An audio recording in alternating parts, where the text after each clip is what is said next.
May 8 ടാരൻഡൈസിലെ വിശുദ്ധ Peter. 1102 ഫ്രാൻസിലെ ഡൗഫിനിൽ വിയന്നിനടുത്താണ് ടാരൻഡൈസിലെ മെത്രാപ്പൊലീത്തയായിരുന്ന വിശുദ്ധ പീറ്റർ ജനിച്ചത്. 20ാമത്തെ വയസ്സിൽ തൻ്റെ 2 സഹോദരന്മാർക്കും പിതാവിനുമൊപ്പം അദ്ദേഹം ബോണേവോക്സിലെ സിസ്റ്റേർസ്യൻ ആശ്രമത്തിൽ നിന്നും സന്യാസവസ്ത്രം സ്വീകരിച്ചു. കഠിനമായ സന്യാസ ജീവിതവും പ്രാർത്ഥനയുമായി വിശുദ്ധൻ തൻ്റെ ജീവിതം മുന്നോട്ട് നീക്കി. തൻ്റെ ഭക്തിക്ക് പേരുകേട്ട അദ്ദേഹം 30ാം വയസ്സിൽ സ്വിറ്റ്സർലൻഡിലെ ജനീവയ്ക്ക് സമീപമുള്ള ടാരൻഡൈസ് പർവ്വതനിരകളിലെ പുതിയ ആശ്രമത്തിൻ്റെ ആദ്യത്തെ മഠാധിപതിയായി സേവനമനുഷ്ഠിക്കാൻ നിയമിതനായി.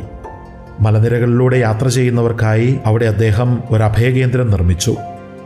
ശാന്തമായൊരു സന്യാസ ജീവിതമാണ് അദ്ദേഹം തൻ്റെ ജീവിതത്തിൽ ആഗ്രഹിച്ചതെങ്കിലും ആ ആഗ്രഹത്തിന് വിരുദ്ധമായി 1142 അദ്ദേഹം ടാരൻഡൈസിലെ ആർച്ച് ബിഷപ്പായി നാമകരണം ചെയ്യപ്പെട്ടു. രൂപതയുടെ നവീകരണത്തിനും അഴിമതിയിലും അധാർമികതയിലും നിന്ന് വൈദികരെ ശുദ്ധീകരിക്കാനും